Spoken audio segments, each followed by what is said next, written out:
diversity sourcing has actually become a critical topic for talent acquisition teams.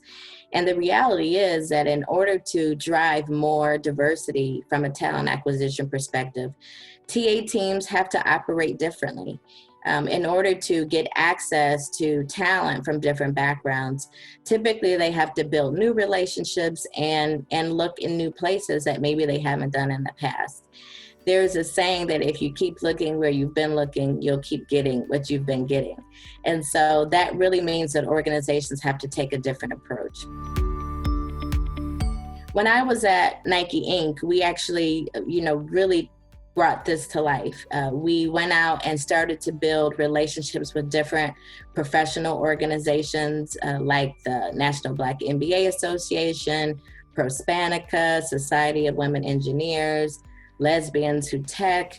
We had efforts with Disability In on the disability front, and also with different veterans groups. And what this did is it really created a pool of candidates that we hadn't had access to before. So we sponsored events by those different organizations and also participated in their career fairs so that we could build up that pipeline of diverse talent. Also, when I was at Mercedes-Benz USA, from a campus recruiting perspective, we did a few things. We built new relationships with Hispanic serving institutions and historically Black colleges and universities to really make sure that from an undergraduate perspective that we had access to new talent. We encouraged students from those schools to apply to our internship program and for entry-level positions. We also ended up sponsoring a scholarship program to ensure that rising seniors who were from disadvantaged backgrounds had the financial resources to actually graduate. Technology can be a great enabler. One of the key metrics that recruiters are often judged on is time to fill.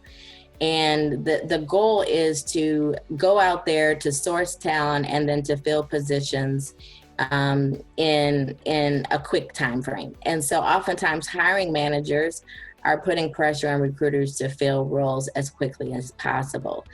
But one of the things that can help this is technology. And Talenya does a great job in this in terms of going out, combing the internet for candidates, really pulling together different sources that would take recruiters a lot more time to access and utilize, and then to present that talent to talent acquisition so then they can assess the talent and then decide how they present that talent to hiring managers. So technology can really be a great way to expedite things, to be more efficient, and to really help close the gap from a lot of the manual work that would be required to making things faster and closing that time to fill. In addition to speed, Talenya really provides several additional benefits to organizations.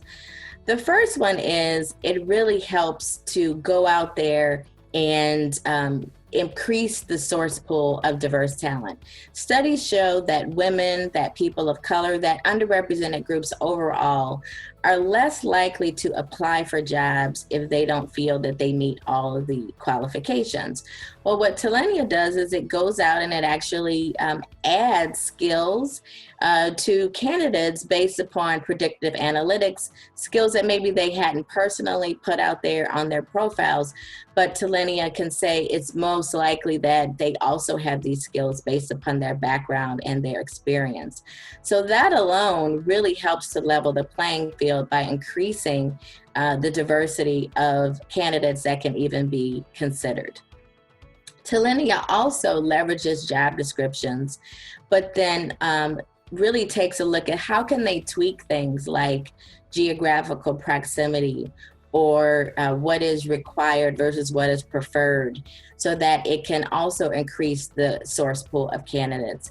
So this really allows for a bigger group of individuals that can be considered and presented to talent management, just because you're really taking a look at how can we optimize the diversity of the candidates. And then lastly, Talenya really makes an effort to remove unconscious bias, which unfortunately can enter into the talent acquisition process unknowingly. That's why it's called unconscious. But by taking away pictures of candidates, removing race, ethnicity, or gender as a potential mechanism to assess talent, it then allows talent acquisition teams to solely make decisions on who to include in their source pool based upon merit and experience. So all of these things combine together ultimately to provide faster solutions, to provide more effective solutions, and to improve the diversity in the candidate pool that organizations can tap into. This is great news, not only for talent acquisition, hiring managers, but also for chief diversity and inclusion officers.